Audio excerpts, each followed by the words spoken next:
Magandang araw mga kaibigan. Bigyan natin ng reaction, opinion itong post ni Director Darrell Yap. Tungkol ito sa nangyari kay Auntie Claire sa Vancouver, Canada. Sabi niya, kung meron pong nakakakilala doon sa taong nagsisigaw at pinagmumura si Claire Castro sa Canada, pakisabi po, hinahanap ko siya. Didisiplinahin ko ang GCash niya. Ang sarap naman na disiplina ito. May gantimpala. Yung nanigaw, nagmura. Happy talaga ito. O, sino kaya? Tama. Ako, na-curious din ako. Ang tapang naman ng Pilipino na ito. Kasi, parang hindi nila inaasahan na makita nila si Claire Castro doon naglalakad. Dalawa lang sila. Mga galit na Pilipino na kung ilang taon na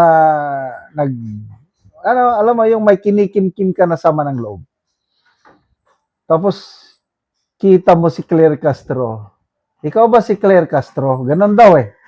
Yes. Ngumiti daw si Auntie Claire. Pagngiti na, you tell your president to resign. Tell your president to resign. Ano pa? Magnanakaw ka. Sinungaling ka. Pangit ka. Meron pa yung pahabol na sigaw. PI mo, PI mo. So, marami sila. Siguro mga nasa more than 5 Pinoys. Grupo sila eh. Palit-palitan ng sigaw kay Auntie Claire. Oh. So, sino kaya basahin ko ang mga comments ha. Adrian Pascual, sabi niya, Direk Darrell, sina Eat Abroad. EAT, Eat Abroad daw. Tapos si Juliana Pariscova, ito na yung comedian ano. Direk Darrell Yap, GCash mo ako. Abangan ko si Auntie Claire sa airport. Sigawan ko din. Ito na. Giselle Daruat, 3 times ko pinanood ta share, mas nakakaaliw yung linyahan sa last part. O yung last part, meron na yung pahabol na PI mo. PI ka. Grabe yung last part. Robert Santos, Derek, pagrapag pa lang nila dito sa Pinas, 200 FU na isisigaw ko. 100 para kay Auntie Claire, 50 kay Lisa Tanas, 50 kay Ngagba. Wala nang suklian yun para may pampasalubong ako na souvenir from Coron, Palawan. Ito na. Inaabangan. Kulot, aliw, sana nilapit niya pa para masaya. Super satisfying po. Sabi naman ni Danny, Derek, i-update mo kami kapag nahanap mo, pasasalamanan natin siya.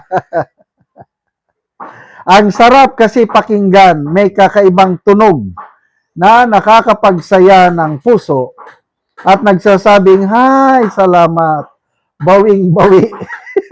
Buti na lang may taong gumawa nun kasi deserve si Auntie Claire. Congrats, Auntie, sa wakas, nasa pool ka din. Sa mga Pinoys na for more than 3 years, kinikim-kim yung galit, frustration sa inyong dibdib, panoorin nyo yung viral na video na yon dahil masasatisfy kayo. Parang kayo na yung sumisigaw. I don't know how will I describe it. Spontaneous na yung ano. I believe hindi yun plinano ng mga Pinoys sa Vancouver. Target of opportunity ang tawag doon eh. Lalakad lang. Masamang loob nila sa nangyayari sa bayan. Siguro kasama sila sa earlier rally laban kay PBBM sa Bayon. sa Jollibee o sa ano, tapos natimingan nila sa Auntie Claire. Yun na. Kung ano yung laman ng puso nila, nilabas na nila, magnanakaw, sinungaling, pangit, ibalik ang pera ng taong bayan. So, whatever you sow, you reap. Yun po ang leksyon dito. Kaya kung gumagawa ka ng tama, hindi ka gagawan din ng ganyan eh. Napaka-simple lang po ang batas ng karma. Gumawa ka ng maganda, babalik at babalik sa iyo ang maganda. Para bang salamin. Pag humarap ka sa salamin, ang babalik sa iyo yung sarili mo. Kaya kung ginagawa natin sa ating sarili maganda, maraming beses na akong nakaranas ng ganyan. Nung una, nung masama ang ginagawa ko, grabing bad karma ang natatanggap ko. Kaya lang nung na-realize ko na walang kabuluhan ang buhay ko, nagsisi ako at humingi ng tawad sa Diyos. Humingi ako ng tulong ng Diyos na baguhin ang buhay ko. Yun na. Ngayon, nakakagawa ako ng mabuti. Nako, doble, triple pa ang kabutihang natatanggap ko. Yun po ang law of karma. Kaya, pasensya na lang, Auntie Claire, kung tingin mo bastos yung mga Pilipinong nanigaw sa iyo, eh baka ganon din ang tingin nila sa iyo, Auntie Claire. Bastos ka rin. Kaya sana leksyon natin ito lahat na not forever, nasa poder kayo. Hanggang 2028 na lang kayo. Maliban lang kung tutuloy yung plano nila na ano yun, charter change, term extension, baka matulad ng Marcos Sr. na 20 years. Baka ganon ang inaasahan ni Auntie Claire na magtatagal sila dyan. Kaya, ayun, tuloy lang ang ligaya nila. Salamat mga kaibigan sa inyong pagsubaybay sa channel nito. Nakakatulong kayo ng malaki sa tribong Talandig ng Bukidnon dahil ang income natin sa channel na ito is pantulong po sa tribo.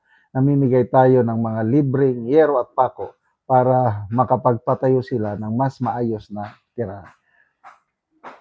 Panoorin nyo ang video na ito. Karon ni anak ko diri sa gipatindog nga balay sa natabangan na Mugyero. So muna ni ang iyang pag-aatopan karon. O karon mo na ni ang yero nga among gihatag nga ilang iatok karon.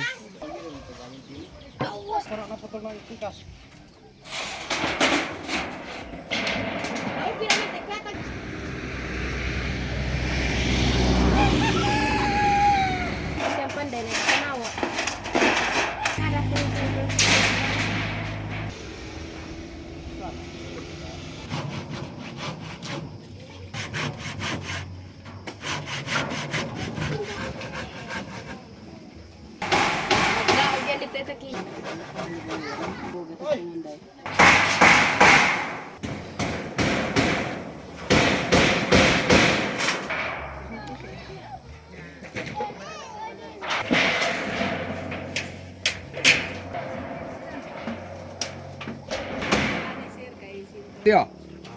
Kopya kayo. Puro yun ako.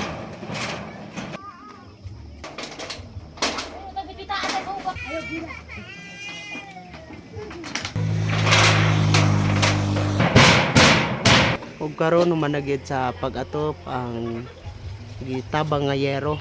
Makita yun nato nga maayo na gyud kay natopan na ang gipatindog nga balay. Oh, adiya. Tag tanan. Salamat kay sa Ginoo kay tagaan mig sinog langsang. Og salamat po kayo kay dako na kadigtabang sa mua. Nga pamilyado na ko. Uy. So kuan ka nang asa man ka karon ka puyo?